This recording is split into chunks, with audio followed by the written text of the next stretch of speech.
So today we are going to plant my Pericallis, and we're going to pull the red clover because it's flopping over and I don't like the way it looks. And who knows what else we're going to do today. The type of Pericallis that I am planting is a Cinetti variety, and it's white with a pinkish red center. They also have a Cinetti white with a bluish center. I thought it was real pretty. I have tried planting Pericallis before, but they are not very frost tolerant. If you get a hard freeze in your zone, they won't make it. They are a very tender perennial. I am in a zone 8B, so it may or may not overwinter for me depending on how hard of a winter we have. If I lived in zone 9 through 11, it most likely would overwinter for me. I might try to put a frost cloth around it and see if it overwinters.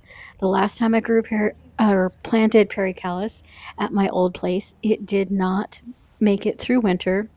But that one reason I think it might survive here is we're a little warmer in the town that I live in now.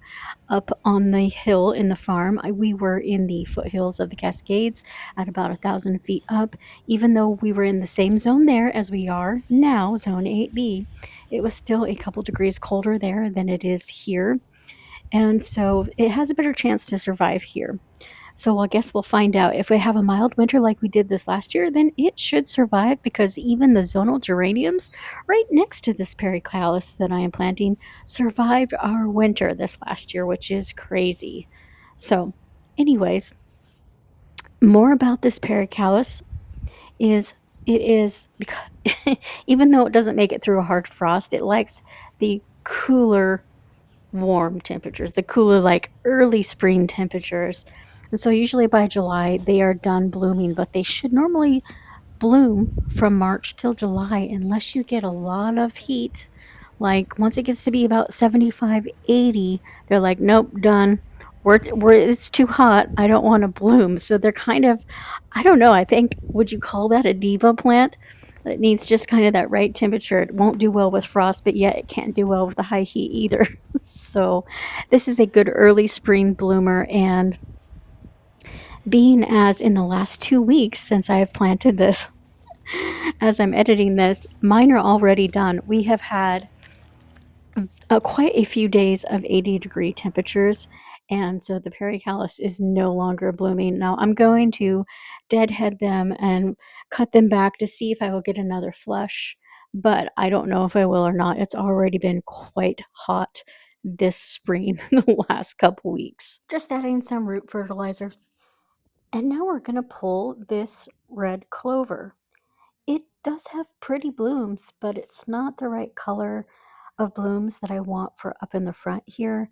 And in the rain, it's just flopping over and it's not looking that great. So we're just going to pull it out, hopefully.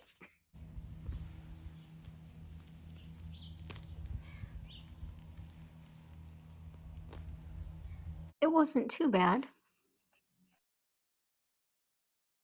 This whole thing will turn a red, and it's pretty. It's just not the type of thing I want for up front here. For the record, I am not the biggest fan of this particular maple tree. One, I hope it leaves out better than all those blooms up there. Those are not leaves, those are blooms. And this tree makes a huge mess. Not only does it drop the little helicopter seedlings in autumn, but in spring, it's dropping these little yellow bloom stems. And what that is the male reproductive part of the tree. All the little males are now dropping now that they've done their business and pollinating. They're gonna fall, all of them, and they get everywhere, not only in this bed, but they're getting in every bed and in the brick between the stones. So we are gonna have to wash that out today, at least we hope we get them all out today. And so it's just such a messy tree. Not a fan. Helicopters and male pollinator parts. It is kinda interesting. So now on to the yarrow. This yarrow that we're planting is Firefly Fuchsia. There. So one right here.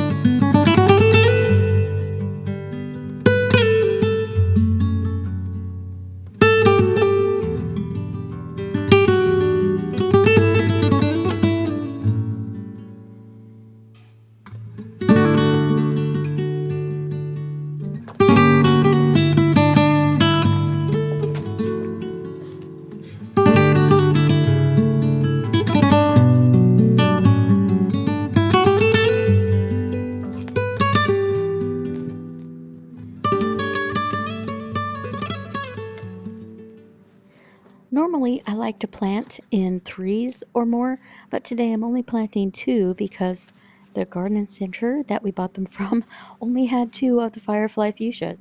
I'll have to go back later and hope they have another one, or go find another garden center, or order it online, I guess. This one's got is a little bit root bound, not too bad, but I am going to try and break it up a little. Yarrow in general is an excellent plant for all pollinators, including bees and butterflies. Just some root starter fertilizer again. This yarrow that I'm planting is a hybrid, which normally hybrids are not quite as good for pollinators as your basic native original plant. However, this one will still work great for pollinators.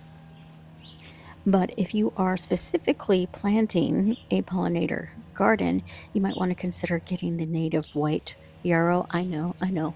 White is not quite as cool and fun as the yellow or the bright fuchsia colors, but they do are a little bit better for pollinators. Now this one's going to still be fine. I've already seen painted ladies in my garden already, and yarrow is an excellent painted lady butterfly attractor. It is a perfect place for them to land because the blooms on this yarrow is kind of like acts like a helicopter pad. The blooms, the clusters of all the little flowers are flat, kind of like the cone flowers. Cone flowers are excellent for butterflies too, but that is why the painted ladies love these things, because it has a helicopter pad for them on top of the excellent nectar. Okay, so my husband has got the pressure washer started. We're gonna go see if it's working on the bricks. This morning we tried one of those weed flame torch things where you like burn the weeds. It did not work as well as I had hoped. So here's to crossing my fingers and hoping the pressure washer works, so I don't have to get on my hands and knees and take the little knife and scrape through every single one of those bricks out there. Not looking forward to that at all. It's working? Watch.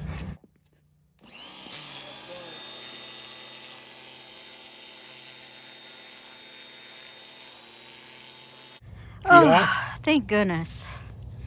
Look at all the crap I up was there. beginning to worry I was going to have to hand take out every single I did it here too. weed on the brick.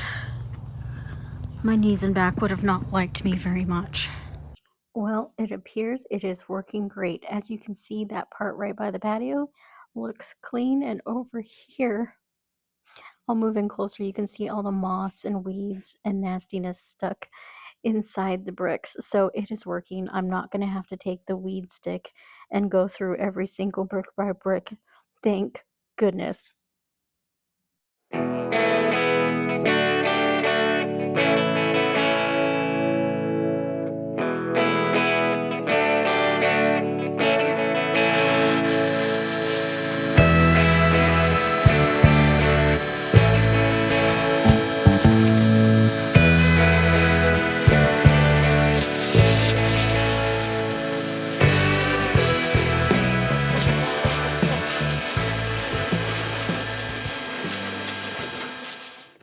Well, this part of the patio has taken us about an hour. It's probably going to take us another hour to finish the walkways, so I am going to call it a day here. Thanks for watching. Until next time, feed the pollinators for me.